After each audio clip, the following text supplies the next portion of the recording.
Hey guys, here's a BWL run through. I'll just be doing commentary as we go through all the different fights and the trash and whatnot. Um, if you've seen my recent Molten Core run through, this is going to be very similar. So I am going to have world buffs out for this. I'm going to have pretty much every buff out. World buffs and weapon stones and Juju Might, Mongoose, all the good stuff. This was a run where I was. I'm still not full bis yet, but this is a run where I was trying to parse as high as I could. It's been a while since I've been unbooned and have full war buffs. Excuse me, world buffs out in BWL. So I wanted to, see how. I wanted to update my parses essentially. I had a couple orange DPS parses and a couple orange tank parses, but I had some bad ones on the Drakes and whatnot. So, but essentially, so this is the first boss, Razor Gore.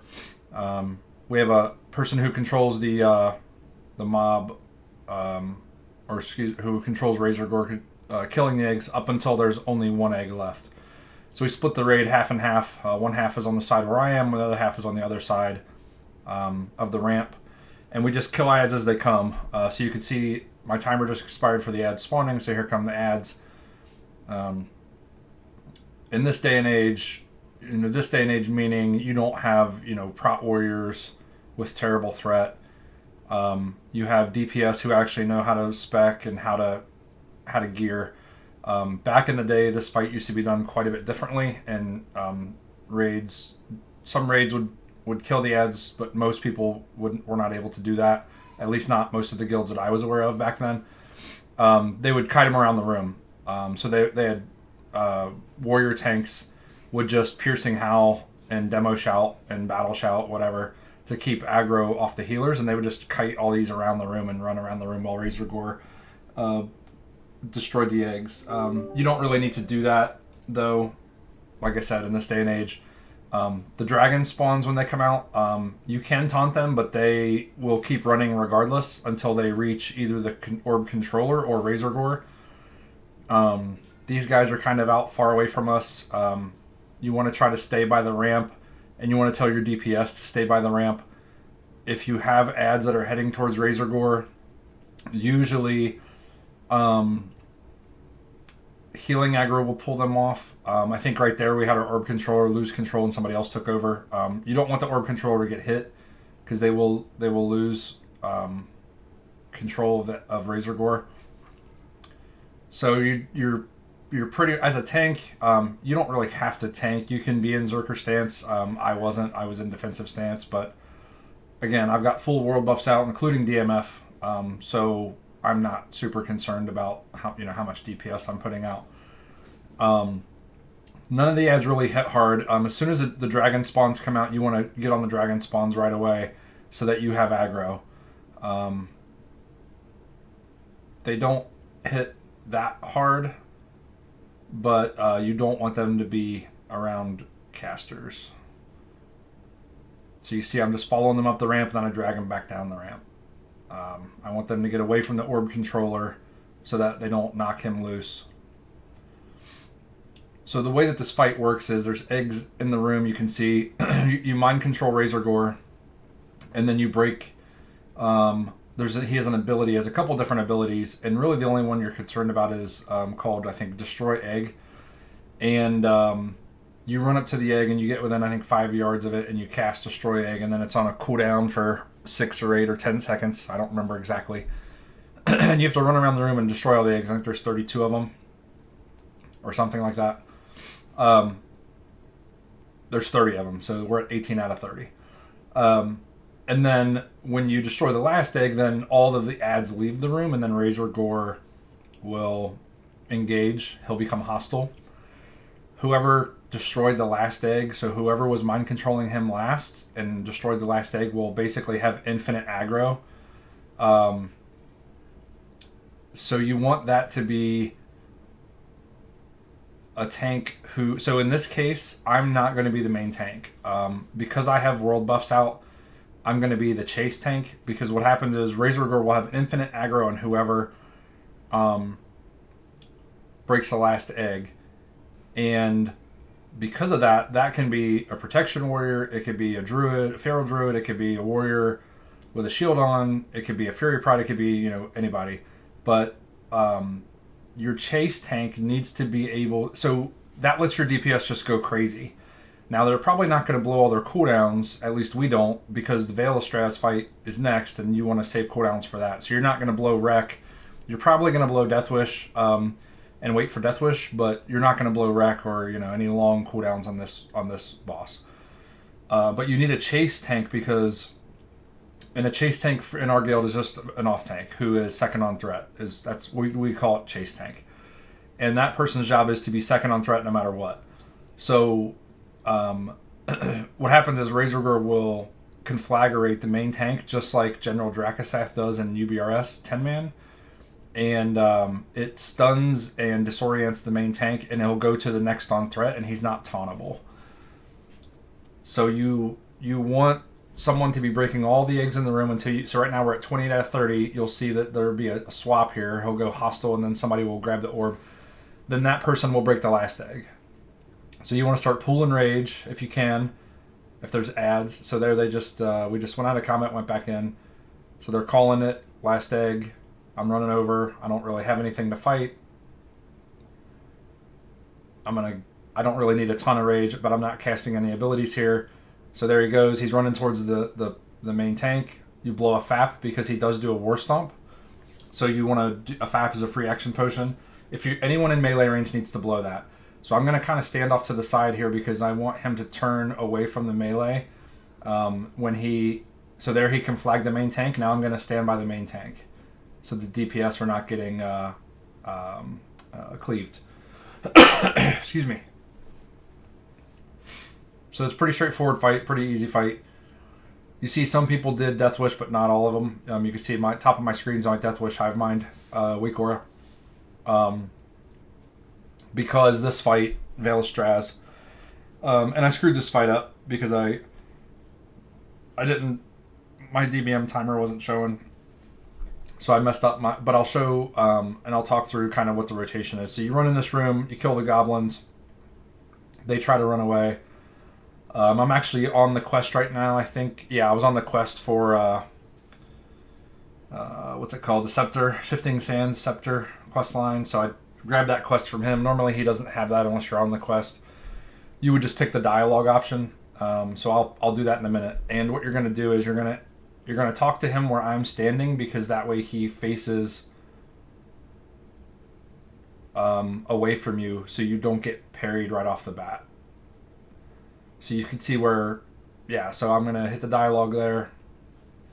I think we're talking in Discord and somebody else needed the quest that I just grabbed.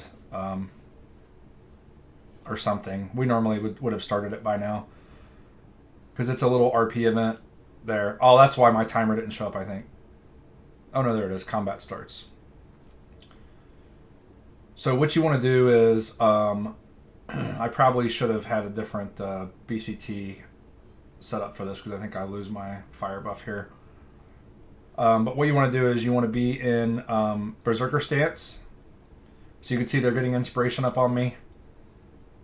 Buffing up some Jujus.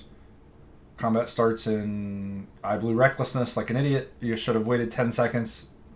I wasn't watching the timer. So you want to blow Recklessness, and then you immediately want to swap to defensive stance and blow Blood Rage, and then blow Death Wish. You want to have Death Wish.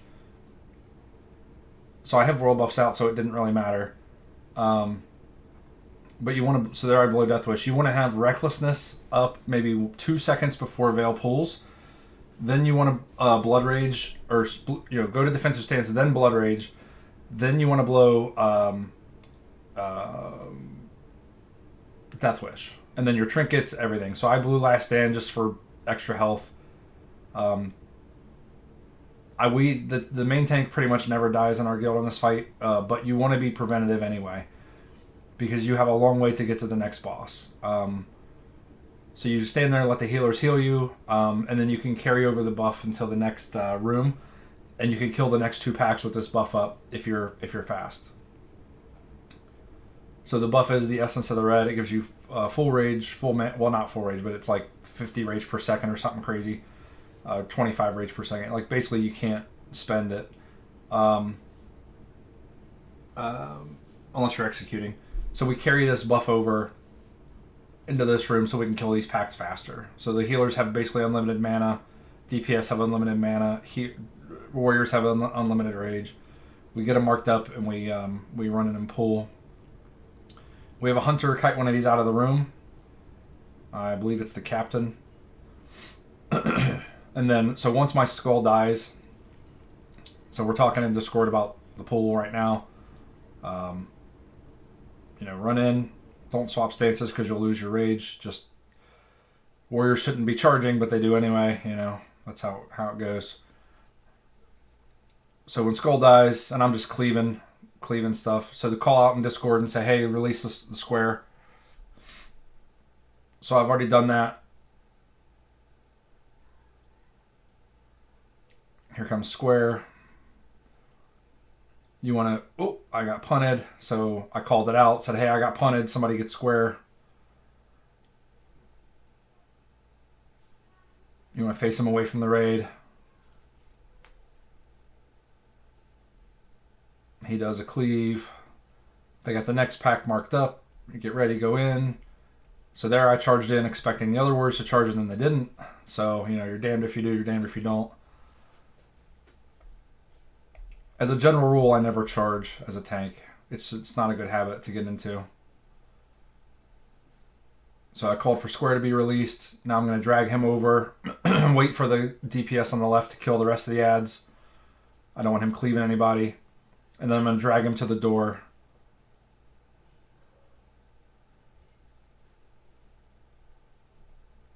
So now I'm going to drag him to the door now that I know they're all on him. We're just trying to be efficient. We're not speedrunning. We are not a speedrunning guild. But there's a lot of things you can do to speed up your runs without going crazy. And without making healers get burned out. Because most of your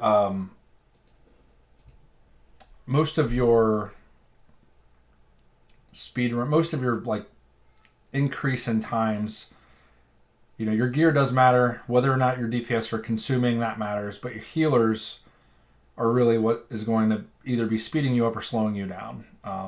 Drinking takes a long time.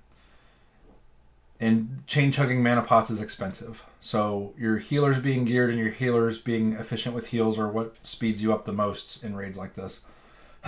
So that's why,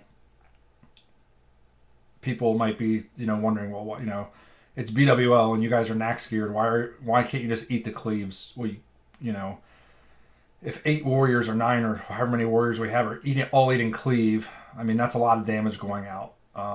It's not that we can't take it, it's we don't want to. We want to try to be taking as little damage as possible. And even these hatchers here, so we're in the suppression room, these hatchers that are coming over, you'll see the tanks are kind of pulling them out a little bit. You don't want to get too close to the suppression devices, which we do. Right there, we get suppressed, which sucks. Because they do a flame strike, and that flame strike debuff stacks. So right now it looks like I'm at 7 stacks. It's about to drop off. You don't want that on the raid. The tanks are going to get it. The melee are probably going to get a few stacks before they can drop. But you don't want everyone in the raid with tons of that flame strike stack up. Because it sucks up mana. So the suppression room is just one humongous trash pool. You're just going from pool to pool. Killing whelps. You should have hunters. You should have rogues up front disarming traps. Hunters shortly after them marking ads, or if you have rogues marking ads. Some guilds do both. We have our hunters mark so that things are ready before we. So if you notice, almost every time I turn around, there's mobs that are marked and either ready to be pulled or they're already being pulled and they're coming at me. Our hunters know to look at raid frames and look at raid mana. So you can see on the left hand side, I've got raid mana weak aura. I've got one that shows the whole raid, which is all healers and druids. And then another one that does not include paladins. And our hunters have that as well, and they know to look at that to see what is our average mana, where is our paladins, where's our priests. We don't want to pull when everyone. If the average mana is 10%, we're probably not pulling. If the average is 50 or 60, and only 2 people are in the red, meaning they're below 20% or 25% mana, they can just sit and drink and let the other healers take over, and get 5 or 6 ticks of mana off, and then stand up and start healing. You don't need to have every single healer ready to pull. If that's how your raid plays, that's fine. But like I said, there's ways of being efficient without being a speedrunning guild, and that's one way to be efficient is have healers backing each other up and don't have all healers mana dumping at all times and sniping each other's heals. They should have assignments. So paladins are typically main tank healers in our guild, but we have assignments specifically for specific people to heal specific either raid members or raid roles. So like melee. Priests are usually assigned to heal melee in melee groups. If you look at our groups, mine are sorted from top to bottom: group 1, group 2, group 3, group 4, etc. So I'm in group 1. We have a warlock, and we have a hunter, and we have a paladin in our group, and then there's a priest in every group all the way down except for group 7, it looks like. Wait, 1, 2, 3, 4, 5. Yeah, group 7. Was making sure we had 40. So, and the priests are spamming Prayer of Healing when it's needed, because that's a really good heal for melee when you're taking a lot of damage. So I swapped in a 4-piece tier 3. I'm not going to blow Death Wish here, but I am going to blow Trinkets. I do Stone Shield in BWL. I have Mortal Strike there. There's nothing much I can do there because I'm just trying to build as much threat as possible. And my health didn't dip. If you get Mortal Strike... So, 2 things. Well, one thing is you need to have Demo Shout up on Broodlord as quick as possible, even if it's not improved. He does do a knockback. He does a Blast Wave and he does a knockback. He'll knock the tank back and reduce their threat. So you see my threat got reduced right there. I'm 4th on the threat meter. Broodlord Mortal Strike does like 500% weapon damage or 550 or something crazy. And Demo Shout reduces that damage quite a bit. You need to have Demo Shout on all bosses at all times, regardless of what raid you're in, but especially a boss like Broodlord that has an instant attack, or twins in AQ40 that have instant attacks. It just reduces the damage so much. And I mean, like, it could take a Mortal Strike from an 8k Mortal Strike to like a 5.5k or 6k Mortal Strike. I mean, it can take a lot off the top of that Mortal Strike. I mean, an 8k Mortal Strike. I mean, I'm world buffed and I'm in 4-piece tier... Oh no, I think I swapped my gear. I swapped back to my threat gear. So I'm 9,999, which is kind of funny. So an 8k Mortal Strike only leaves me with 2k health. Broodlord can destroy you, literally. You need to have so don't Death Wish. I would highly recommend against Death Wishing because it reduces your armor. And he's gonna knock you. He's gonna 9 times out of 10 you're gonna lose your threat anyway because he's gonna hit you with that threat reducing ability or that threat reducing knockback. So here we have mages attacking the goblins. We have warlocks that hunters pull over to the sides. I will run over and taunt a skull. We have a tank on the X. You want the warlocks pulled to the side because the goblins will stay in the door and they'll throw dynamite at the mage. So basically there's a mage tank that's range tanking those goblins, and he's just AoEing them and running and dodging the dynamite is essentially how they do that. So I just lost War Chief's Blessing because I had buffs out in MC. So unfortunately that hurts. I didn't have War Chief's Blessing for this whole raid. We're waiting on Fire Maw to move. We got another pull, and then we got Fire Maw. So we're just waiting for the hunters. The mage pulls here. The hunters do not. You can see the mage sneaking up there. The mage is getting Detect Magic up on the Draconoid, and then he's going to pull. Now the hunters, what they do is when the X so we have 1 hunter on X, 1 hunter on Skull. We have 2 hunters in the raid. And they know that the tanks are standing to the left. And they know to pull those with distracting shot or whatever they're using to pull those over to the left and line of sight them so they come around the corner, and then we just eat them alive with the melee. If there's rain of fire, just try to move out of it. Doesn't do a ton of damage, but again, you don't want a lot of people taking damage. There's rain of fire all over the place. It's hard to tell which is, which is friendly, which is not. Run over to the star, the spellbinder. Start cleaving, whirlwinding. We lost a few people there to do that. Draconoid did a cleave and killed a few people. So now I'm going to tank Firemaw. We have 2 off tanks that will taunt. We tank them in the doorway, so you'll see here in a second. I'm going to put on my fire resist gear, which is not much. Essentially, it's just because we always get the UBRS fire buff.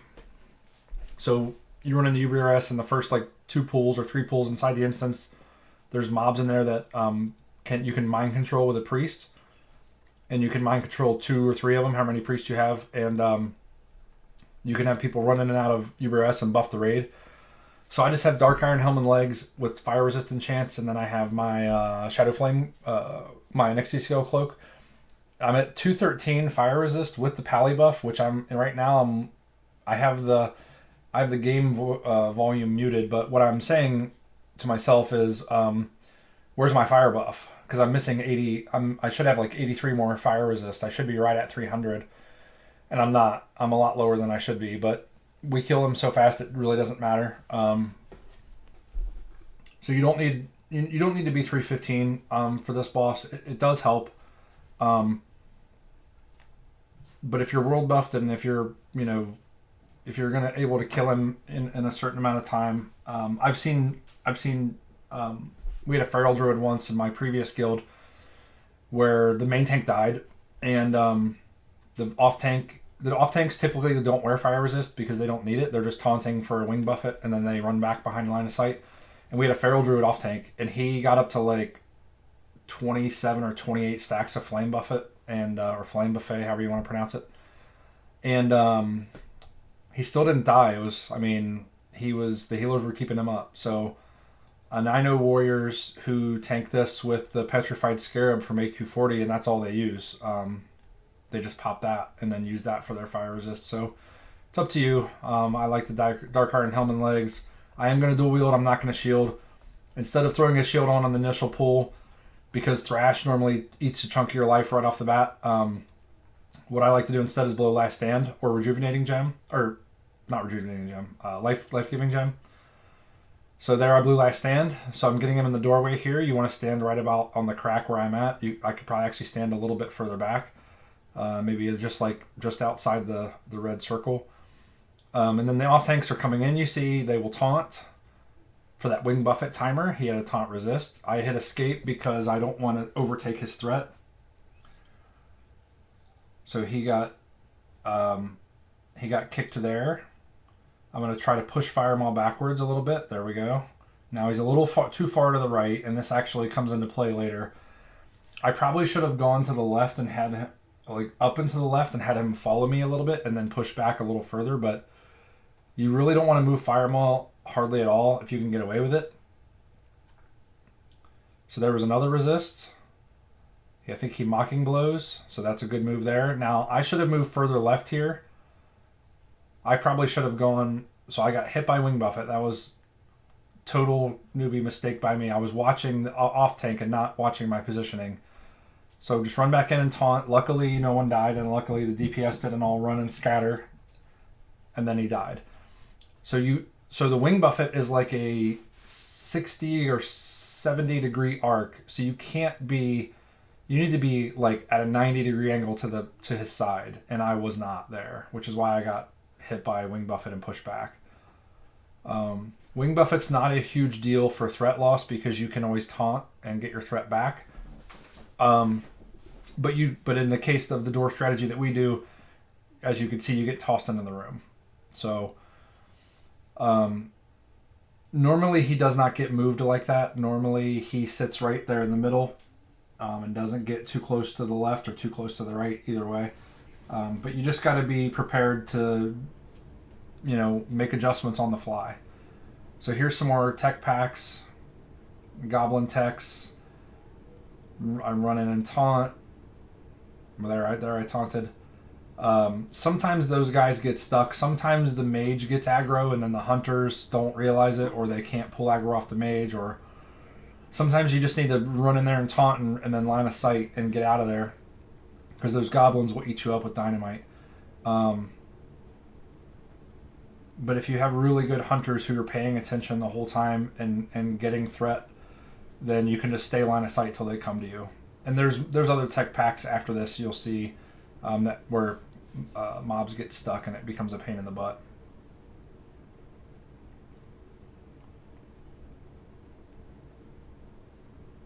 I didn't even see how many stacks of Flame Buffet I had there, but either way, you could tell by how fast we killed it. We don't. You don't really need to have a ton of fire resist. It depends on your guild. If you're taking 2 or 3 minutes to kill him, and you want to wear 315, if you want to put a shield on, that's fine too. Like I said, I was trying to parse here. It's hard to parse on the drakes. At least for me, because I never have world buffs out in this raid. That's also why you see me cleaving a lot. Normally as a tank, you don't want to cast cleave a ton,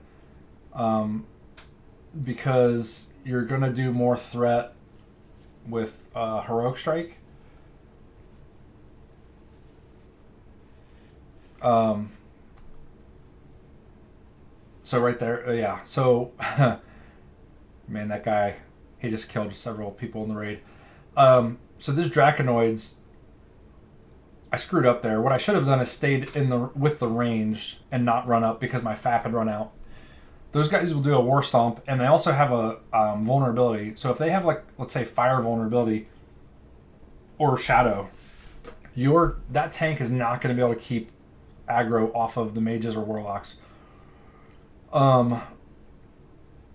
You want to have a tank on those Draconoids and then have 1 or 2 or even 3 other warriors just sitting in the raid, so we call it playing goalie, because he'll War Stomp and all the DPS will get stunned, including the tank, and then range will pull aggro and he'll take off running, and when he starts cleaving, he's just gonna murder people.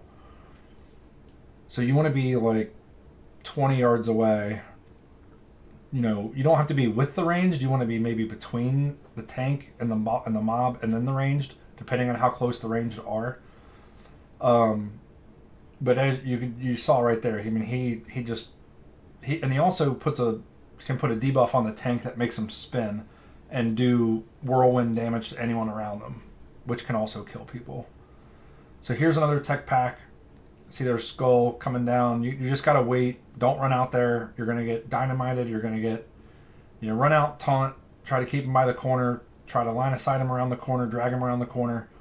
Don't line of sight your healers. Know where your healers are gonna be. Our healers are off to the right.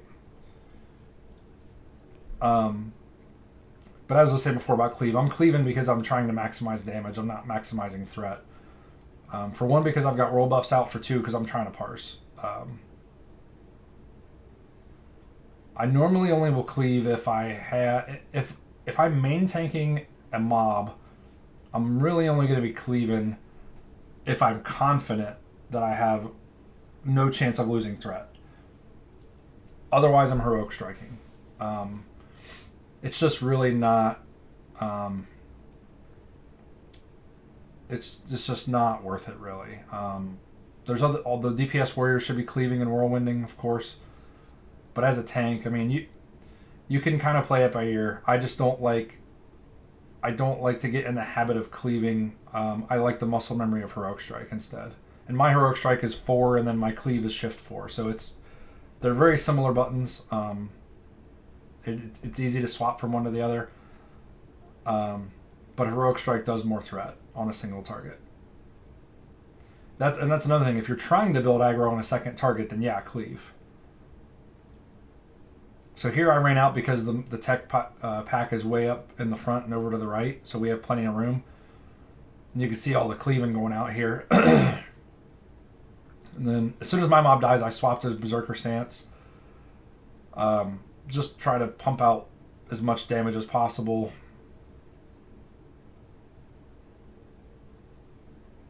Help the DPS. Those little Draconoids are not that scary.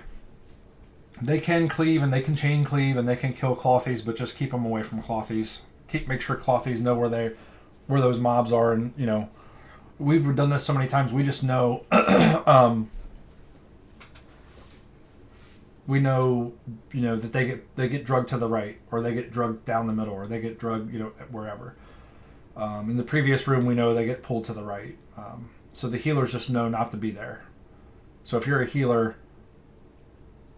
you know, you could see like this, our healers are all right in the middle. So we have all of our DPS, actually there's a few healers with us, but most of our DPS and melee warriors, melee classes, rogues, whatnot, are standing by the pillar by me. Healers are out in the middle to the right, and some of the ranged DPS are there as well. And then we have the mage up there tanking the tech packs. And if you're a tank for the warlocks, you're going to do what I'm doing here and run out, taunt, try to line of sight, try to backpedal, get them out of the rain of fire. If you're a Draconoid tank, you kind of need to get up there and get it, but you just have to be wary of where the goblins are and don't get dynamited, because you could take a lot of damage.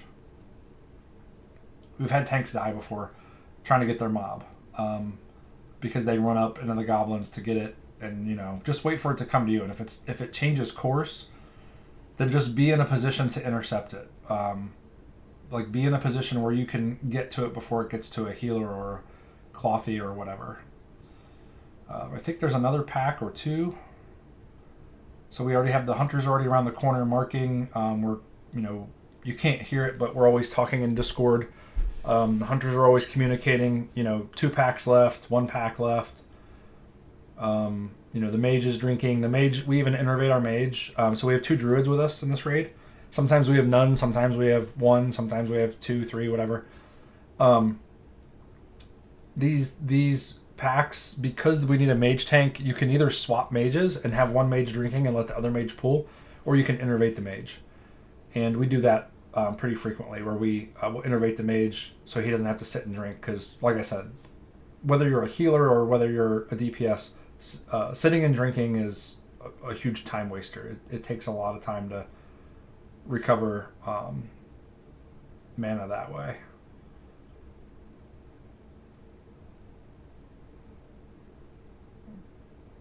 So again, we're just DPSing these guys down. Swap to Berserker stance, kill the star first, the Spellbinder. He does cast a couple spells. Flame Strike, and he does the Polymorph. You can see there's a Flame Strike, got kicked. You want to be kicking his spells. Then you move over. So you're cleaving the whole time, whirlwinding the whole time. You're just focusing on the Spellbinder. Now I think we're good. You see Mage advocating there. It's just trying to be as efficient as possible. So Ebonrock is down. You don't want to pull because he is a huge... You don't even really want to go into the room. So right here, we're a little close to where his pull range is. His aggro radius is humongous. You don't want to pull him with those Draconoids up. So these Draconoids, these are all the full-size Draconoids. Worm Guards, whatever, Death Talons. You need 1 tank for each, and then a catch tank for each, or whatever you want to call it, goalie tank. So what'll happen is the mages will run up. They will detect magic on all 3 of them. The hunters will pull. So we'll have 1 hunter pull skull to the skull tank, 1 hunter pull X to the X tank, and then the circle tank will have to get his own mob. And you have to fap for these because they do war stomp.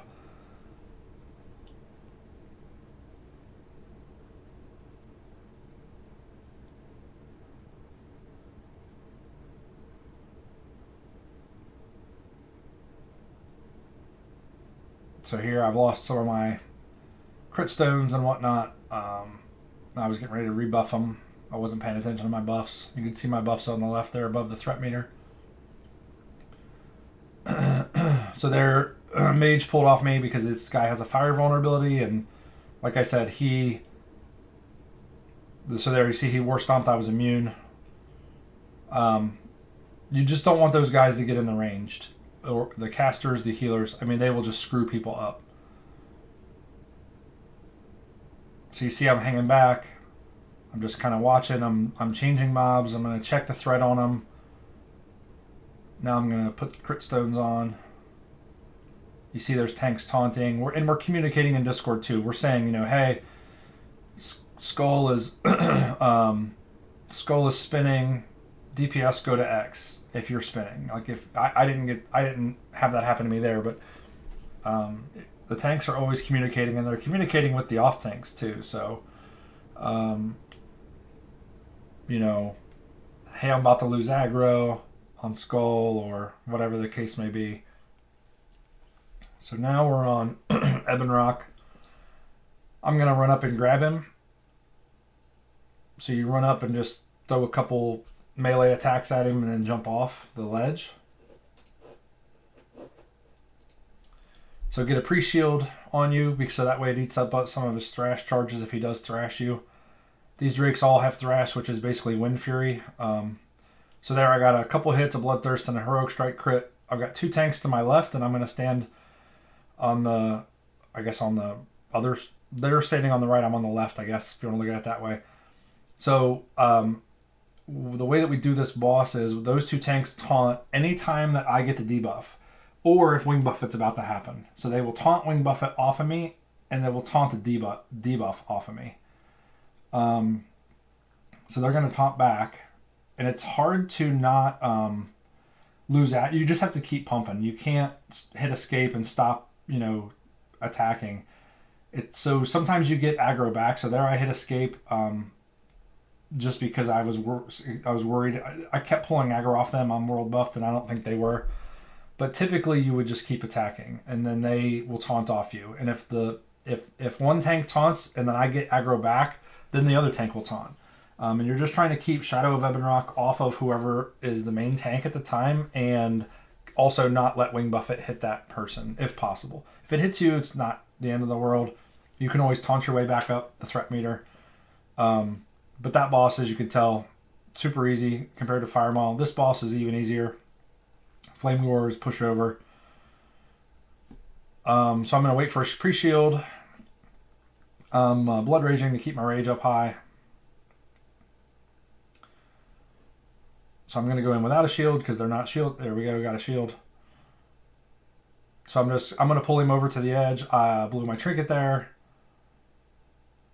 And I'm going here in case I get hit by Wing Buffet. I won't get thrown across the room. So you see there's a tank to my right. His only job is to taunt for Wing Buffet. And then he gets punted across the room. So Wing Buffet is 5 seconds. He should be taunting pretty soon. There's a taunt. I could see it on my weak aura, and I hit escape because I don't want to pull back off. So now I have a pretty tremendous threat lead. I would normally throw on a shield at this point, but I'm trying to parse, so I say hell with that. Keep heroic striking. I blew my other trinket. I should have probably blown Death Wish. I don't think it's on cooldown. No, it's not on cooldown. Yeah, I probably should have blown Death Wish. This guy doesn't really hit that hard. I mean, Thrash can hit you pretty hard if you get super unlucky and all three crit, or crush or whatever. But it's fine. Yeah, I would have been second on DPS if I would have Death Wish there. These guys, same as the previous pack, you need to FAP. So if you... I think I don't have a FAP. Yeah. So I ran out of FAPs because I had FAP'd earlier in a spot where I didn't need to. So I just had said, hey, swap. I think I had said to Sven, hey, you swap me. I'll goalie and you run out there. So that's why I'm not on Skull.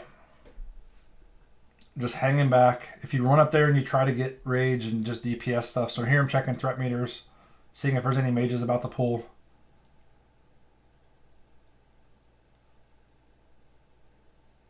Everything's looking good. All the tanks are way above on threat.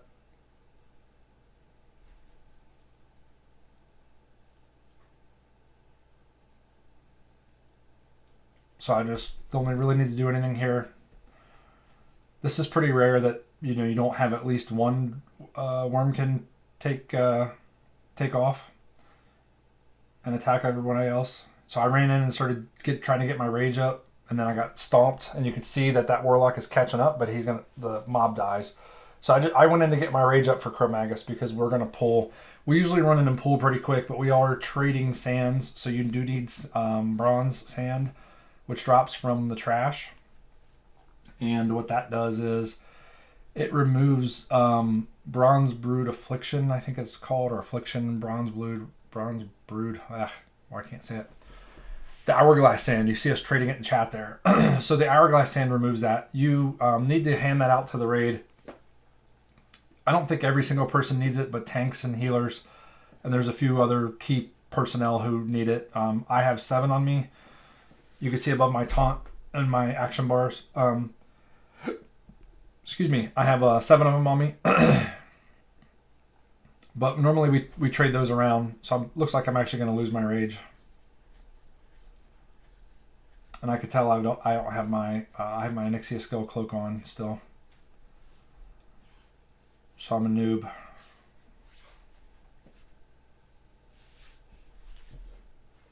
So there, I'm just battle shout. I knew I was going to run out of rage, so I just battle shouted to get rid of it. So I'd have battle shout as fresh as possible. So I went to Berserker because I'm going to blow Berserker Rage. You can see they're trying to get inspiration up on me. Get a shield, got an inspiration, got tier 3 Armor of Faith. So Berserker Rage, Defensive Stance, Blood Rage, Trinket, Stone Shield, and just start going ham. We'll have a chase tank on this. Chase tank's job is to, in case we do get the bronze breath or the time stop breath, whatever you want to call it, that tank's job is to hide and then come out when I get stunned so that he takes over aggro. So it's difficult to explain it without actually doing a video on it, but essentially this boss has several different breaths. There's a frost one, so this is the fire one. So there's a frost one, a fire one. There's a green one, corrosive one. There's time stop. I forget what the other ones are. I don't have them all in front of me.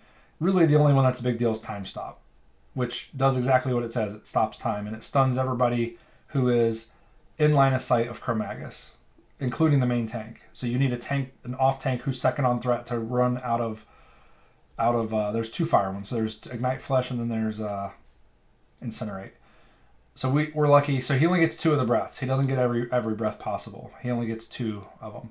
So here we're going to burn him down before the next breath, or we're going to try. So I Death Wish as well, and I'm just going crazy because Chromagus really does not hit that hard. He does Frenzy.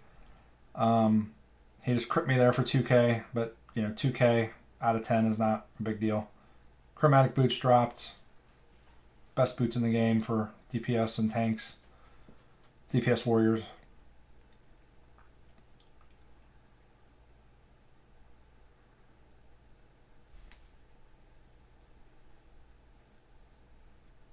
Alright, Nefarian's Lair.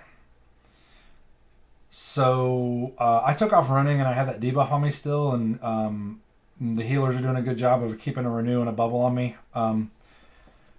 You want to make sure as a tank, you're sometimes I do get a little tunnel vision, but you want to make sure, like after Veilastraz, which you're going to have a debuff on you, and after Chromagus and any other boss in any other raid, you want to make sure, like if you're going to be taking off running, let the healers know, like, hey, keep healing me while we're running. Because you don't want to die. I've seen people on Veilastraz like tank the boss and do a great job, and then they take off up the ramp, and then they die because the healers couldn't line of sight them. And yeah, the healers maybe should be paying attention too, but you just don't want to die to something stupid like that. So just be mindful of, what debuffs you have on you and how much time they have left, and which bosses do that type of thing.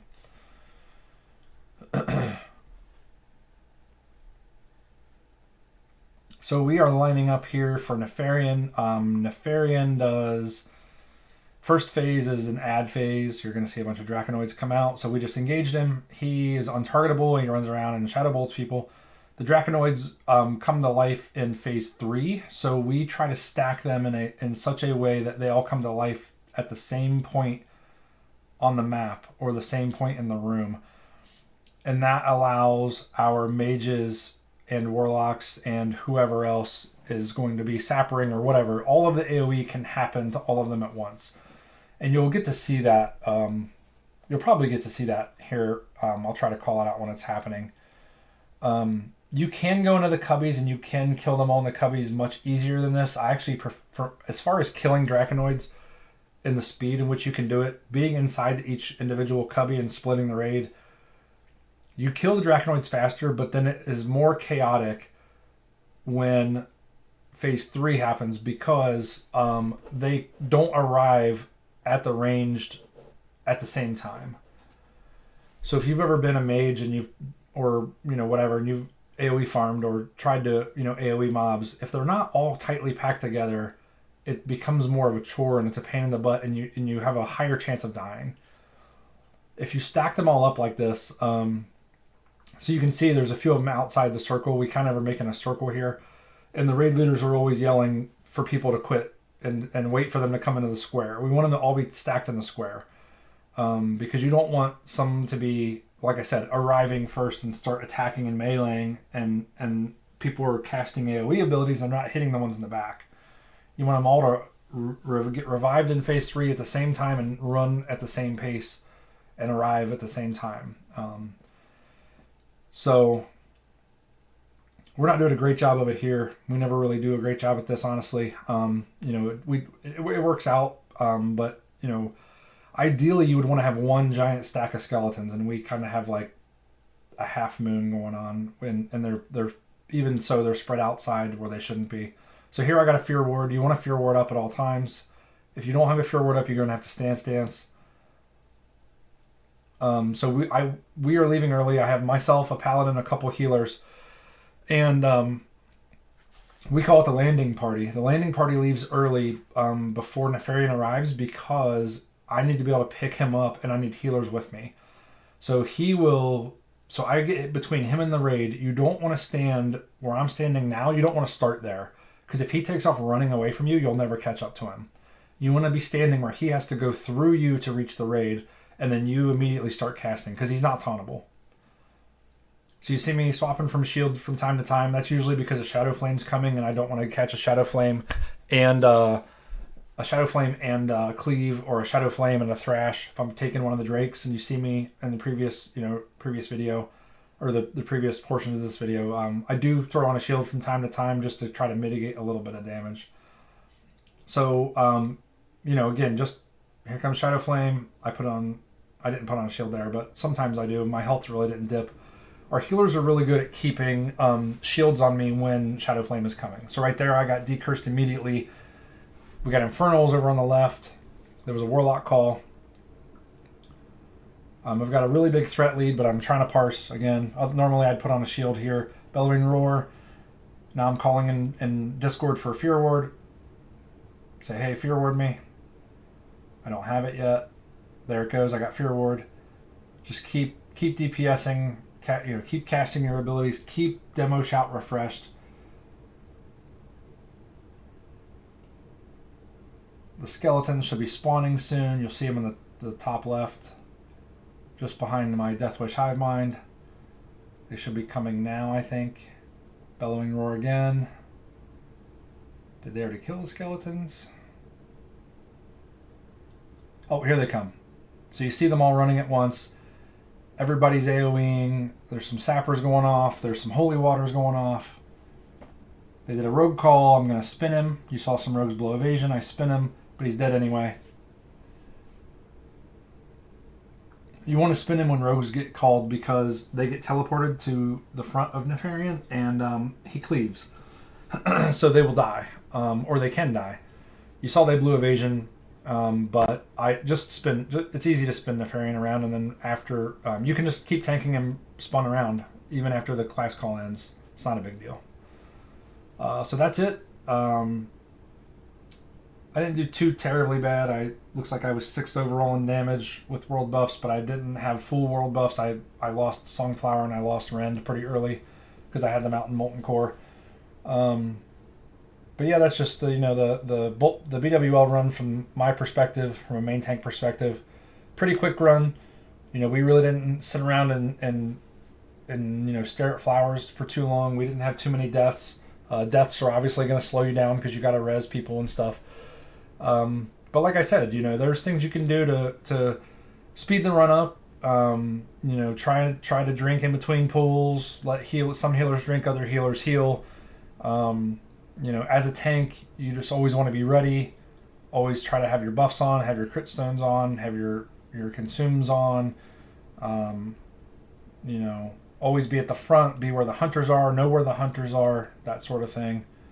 All right. I'll probably be making one of these for Nax.